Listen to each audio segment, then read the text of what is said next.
अब श्रावस्ती का लगभग 2-3 साल से लगातार लग रहे हैं, तो विधानसभा को लेकर आपकी क्या चर्चा है? क्षेत्र में कैसा माहौल बना हुआ है? देखिए, मैं 2003 साल से नहीं, मैं 2021 से श्रावस्ती में संगठन का प्रभारी के तौर पर काम किया। फिर उसके बाद में जब लोकसभा 2023 से लेकर के लगातार पूरे लोकसभा में काम किया। फिर हमने अभी पिछले 8 महीने से लगातार SIR प्रभारी के रूप में काम करके गरीबों, कमज़ोरों, पीड़ित समाज, वंचित समाज के लोगों का वोट बचाने का काम किया है। श्रावस्ती के विधायक रामफेरण पांडे जी 10 साल से बने हुए हैं, लोगों के लगातार जीत रहे हैं, लोगों के सक्रिय भी लगे बन रहे हैं।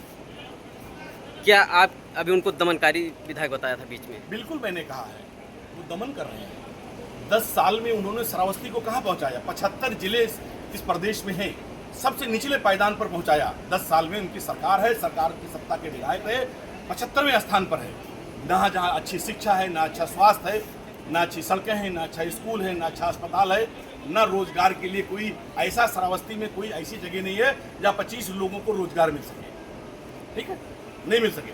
और उन्होंने मुकदमे लिखाए, प्रधान पे लिखाए, जिन लोगों ने उनकी विरोध किया उनसे असहमत हुए उन पर FIR लिखाए। इतना डर है यहाँ पर कि तमाम प्रधान, तमाम ठेकेदार, पट्टेदार, कोटेदार या और जैसे लोग कारोबारी हैं, वो हम लोगों से छुप के बात करते हैं, फ़ोन पे बात करते हैं कि कहीं सामने से फोटो आ जाएगी तो विधायक जी मुकदमा लिखा देंगे। इसलिए आप पूछेंगे कि श्रावस्ती में आप क्यों, आपका चयन क्यों है? देखिए, श्रावस्ती का चयन पहले ये है कि 2023 में मैंने राष्ट्रीय अध्यक्ष में यहाँ लोकसभा की तैयारी करा तो राष्ट्रीय अध्यक्ष जी ने कहा कि नहीं, आप विधानसभा लड़ जाइए। तो हमने कहा, पूछा तो हमने कहा श्रावस्ती, तो उन्होंने कहा नहीं, चलिए श्रावस्ती आपको हम लड़ाएंगे। तो राष्ट्रीय अध्यक्ष जी के आशीर्वाद से हम श्रावस्ती में काम कर रहे हैं, राष्ट्रीय अध्यक्ष जी के आशीर्वाद से काम कर रहे हैं। दूसरी चीज़ ये है कि यहाँ तो आधे लड़के हमें फुप्पा कहते हैं, हमारा ससुराल है। ठीक, 5-6 साल से लगातार हम इस सबके दुख सुख में श्रावस्ती में हैं। और यहाँ के विधायक को भाई क्यों आए?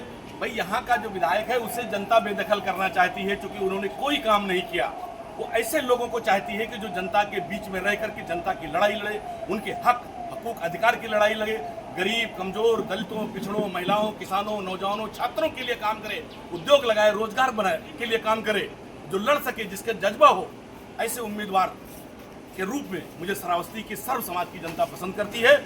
और राष्ट्रीय अध्यक्ष जी का आशीर्वाद रहा तो हम यहाँ से जीत करके श्रावस्ती को टॉप 10 विकास का जो मानक है, जो 75 है, उसे हम टॉप 10 में लाने का काम करेंगे। ऐसा क्या करेगी कि टॉप 10 में श्रावस्ती आ जाएगा? सारे इंफ्रास्ट्रक्चर, स्कूल अच्छा होगा, अस्पताल अच्छा होगा, सड़क अच्छा होगा, जिनके पास घर नहीं है उन्हें घर मिलेगा, जिनके पास यहाँ उद्योग लगा करके लोगों को रोजगार दिया जाएगा।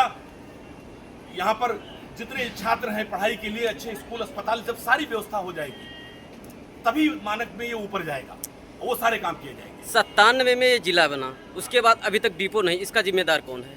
मैंने कहा 10 साल से, सबसे पहले लगातार 10 साल किसी की सरकार नहीं रही है उत्तर प्रदेश में। 10 साल से भारतीय जनता पार्टी की सरकार है, यहाँ डिपो नहीं बना, यहाँ रेल नहीं आई, समझ रहे हैं? यहाँ का आदमी इतना एयरपोर्ट बना 2 महीने के बाद बंद हो गया। यहाँ के लोगों के पास इतना इनकम नहीं कि 4000 का टिकट लेके वो लखनऊ जाएंगे। उनको रेल चाहिए, 100 रुपये के टिकट में लखनऊ पहुँचे, 100 रुपये की टिकट में वो बस से पहुँच जाए। तो इसलिए सबसे, अगर ये 75वें स्थान पर रहने का जिम्मेदार भारतीय जनता पार्टी है। ठीक है।